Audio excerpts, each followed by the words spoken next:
Did G Rap ever mention working with one of Allen Iverson's artists that had reached out to him that he did a track with by the name of Ty Gracie? Yes. And so I didn't know anything about the project, but I knew when it happened because he told me, yo, Iverson has a label, and his people reached out to me to do a track with Iverson's people. But I didn't know anything about it though, but I knew of it. He had definitely mentioned that to me. Yeah, man, he came in there and did his thing, bro. And it was a hell of an experience to be in the midst of greatness, you know what I mean? Right. I actually got a chance to watch him record, sitting outside the booth, you know what I mean, in the studio, and it was just incredible, man. I'm gonna just say that, you know what I mean? Yeah, no, it's like you live for those moments, bro. Like I remember when we were doing the Roots of Evil, we came back, they squashed the beef, so he was able to come back to New York and record. And Nature and Papoose and Jinx, a bunch of cats were in the studio, right? And G just finished writing, so he didn't have a lot of free things on hand, but they were all, in a cypher doing their thing. He's like, come on, G, what you got, man? What you got? He's like, man, I just finished the project, man. I'm kind of empty right now. My tank is empty. He's, nah, man, you joking. Come on, bro, what you got? He's like, all right. And he just went in, bro. He had everybody's tongue hanging at their mouths. Everybody just like, man, you playing games, bro. Like, how you do that to us like that? He just murdered everybody. Then he laughs about it. Like, I know he did the song with Nature and eat bugs and stuff. And he let them record first, and then he went in there. And when they heard his verse, he wrote their rhymes in the studio, and he had his ready, but he wanted to give them time to do their thing, and they went and got their stuff crazy, and they got busy. Both got busy. He got murdered later on, rest in peace to him, but they got busy. And he went in there, dude, and laid his verse, and them dudes just looked at him and was like, see, dude, why you do that? We'll be back tomorrow. Yeah, they wanted to do their verses all over again, because he was that dude, like he knew he wanted the best of the best. And when I started traveling and touring with Jay-Z at one point, and when Irv Gotti and Ak and Irv Gotti, we was all working, and Irv mentioned, they kept hearing Butcher, but it didn't connect. And then it was like, why you keep calling him Butcher? I think Dame Dash asked Irv, why you keep saying Butcher? He's like, yo, what do you mean? It's Dr. Butcher, Dr. Butcher. What are you asking me that for? And they stopped, and they all started looking weird. And he was like, Dr. Butcher? He said, yeah, Dr. Butcher, man. Kool G Rap Polo, Dr. Butcher, this is him. And they was like, no, that's the... And they got quiet and they stared at me, and then everybody started dying laughing. And I was like, yo, what the hell? Like, I didn't know what was going on. But what happened was, Memphis Bleak was like, yo, Butcher, do you know that Kool G Rap is whole favorite rapper, like, of all time? Like, that's his dude. So to have you on the road DJing for him, like, they didn't know who you were. Now they're bugging. And so being Hope got real cool. And I didn't know later on, I heard Hip Hop in the interview with Vlad.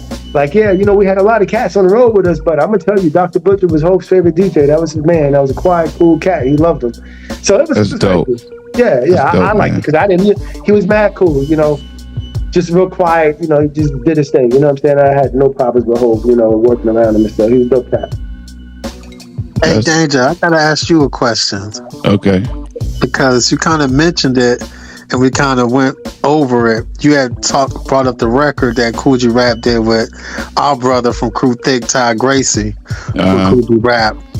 And earlier, he was just telling us about the whole story of Kool G Rap being on the run, bag on his head. Right. And he talked about his girl and the kid. Right. And I remember you telling me about the story. I told him. I told Butcher that. The story about being in the studio with the girl and the kid. Is that the same girl and the kid that he talking about? No. He's probably talking about Ma Barker and her That's son. exactly who I was talking about. Yeah, Ma Barker. Yeah, for sure. His baby mother, who I'm talking about, like she wouldn't, people know, but she wasn't in the studio. She, she gave him the space to go record and do his thing. Because Ma Barker was actually MC, man. That was dope. Yes. You know what I'm saying? Yeah. And that's what I want to ask you, man. Where you at now with music and what you seen from the era that you come from, man? This shit is incredible. These stories, man, that you told us and being around these people. Where's hip hop now to you, man? How do you still have a passion for it, or do you? You know what I mean? And what sparks you when you hear shit nowadays? So I just did a joint for a legendary cat from Queens named Mikey D. So him and LL were like, neck and neck. But Mikey D was probably the most known in Queens. He actually beat G Rap in the battle before G Rap started making records. Man, I don't believe it. I don't believe it. Yeah. G Rap even tells that story too. Before he started making records, right? And it's a funny story because Mikey D told me he came out there, like a cat brought him out there, him and Johnny Quest's DJ, who was super nice. Like I would study Johnny Quest. He was a crazy cat. But they came out to Corona, and Mike was on his stuff because he was like, he beat Melly Mel in the battle. Like that's the dude that won the seminar, and Melly Mel took the belt back. He was up there with the Gestapo dudes and took the belt back from Mike.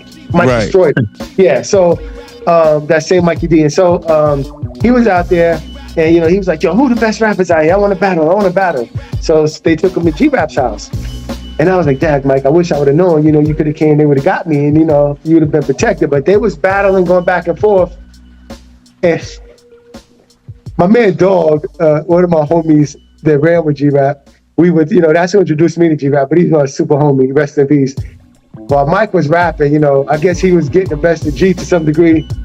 He said Dog punched him in the face, knocked him out. And he was like, yo, what you do that for?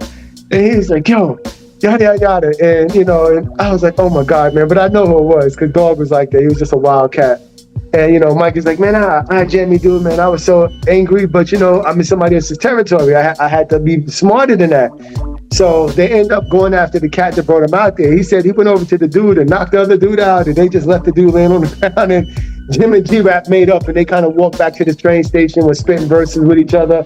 And, everything got cool and stuff. And he was like, yo, it was my bad, man. I shouldn't have been out there showing off like that. And showed him a little respect, you know what I'm saying? I wish I would have known you were there, because, if I was there, that would have never happened. Both of y'all are my guys, Right. Mike, when I went to August Martin my freshman year, everybody was going crazy because I was a little tiny kid, and then my man Tislam was like, yo, he's crazy.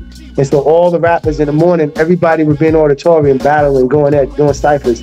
And he brought me in there, and I started going, and the whole auditorium surrounded me. He's like, who's this kid? So word got out. And he's like, you got to battle Mikey D. And he came up and he looked at me. He's like, this little dude, I'm not battling him. But he's like, I got somebody for you. And he brought my man Royal Rich up there. Instead of battling, we joined forces. And then LL got down with us. But it was that was a dope thing because I had my man Romantic Snow, who was down with Mikey D. LL was actually, he gave LL the name Lady Love Cool J.